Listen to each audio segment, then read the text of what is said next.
guys, so today I'm going to be doing a speedy review of the brand new YSL Youth Liberator foundation. If you guys don't know about this foundation already, it is based on the same technology as the YSL Youth Liberator skincare serum. It's marketed as a serum foundation. It comes about 18 months after the launch of the very popular Touche Eclat foundation, which I also did a review on, which I'll link in the info bar below.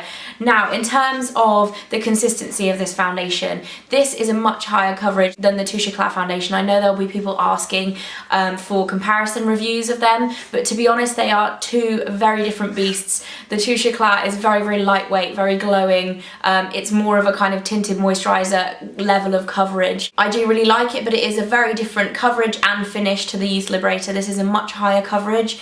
The finish, although it would suggest the name Youth Liberator, a lot of foundations that have youth in the title or anti-aging tend to be quite dewy, quite moisturising. This is actually kind of satin semi-matte finish. When you first apply it, it does look slightly dewy, but it dries out to a satin finish, although it does have an incredible glow to it. And by glow, I don't want you guys to get confused between glowy and dewy. It isn't shiny, but it really does make the skin look very, very radiant, very youthful, brightening.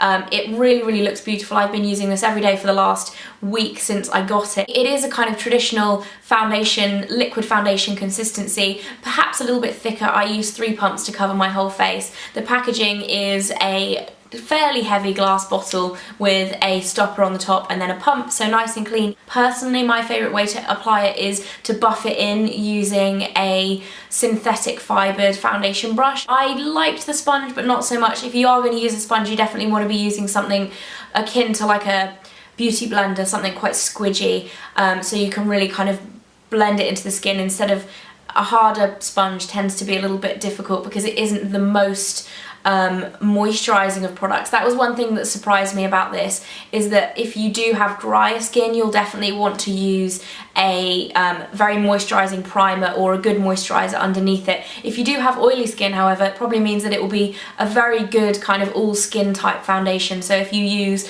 a very good primer underneath and then powder over the top, you can also probably use it with oily skin.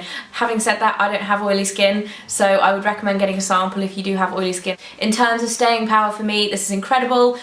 Most foundations stay on throughout the day. This one stays looking really, really gorgeous throughout the day. It keeps that glow. My skin is actually pretty good at the moment, so whilst using this, I didn't really need any other kind of concealer, maybe a little bit under my eyes, but that's it. It does have very, very good coverage. It's medium to high coverage. I don't have any breakouts currently, but in terms of covering redness or any discoloration, it does that perfectly. It's also formulated with vitamin E, which is an antioxidant, and SPF 20 if you guys are concerned about having SPF within your foundation. Price-wise, it comes in at £34, which is probably on the most expensive end of the foundation spectrum. Fairly disappointed with the price, considering that the Touche Eclat foundation actually came in at originally £28, but I believe it went up to £29 this year, so it is a full £5 more expensive than the Touche Eclat, probably because of the skincare elements added to it. I know skincare technology within foundations usually makes them more expensive, so if you're looking for an affordable foundation, this is not for you, obviously. If you are willing to spend a bit more on your foundation, this really is a great one, and I would thoroughly, thoroughly recommend it. I know I'm going to get asked to compare it to my other favourites, including the Chanel Vitalumiere Aqua and the Shiseido Perfect Refining Foundation.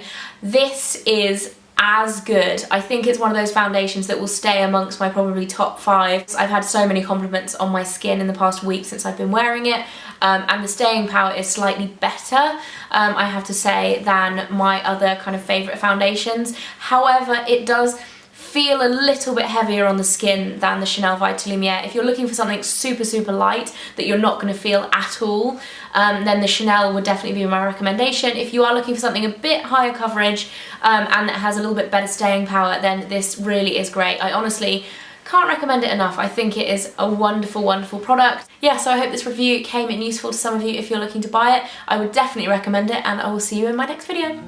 Bye! Hey guys, and welcome back. It's time again for another monthly favourites. There's a little less time between this video and my last video because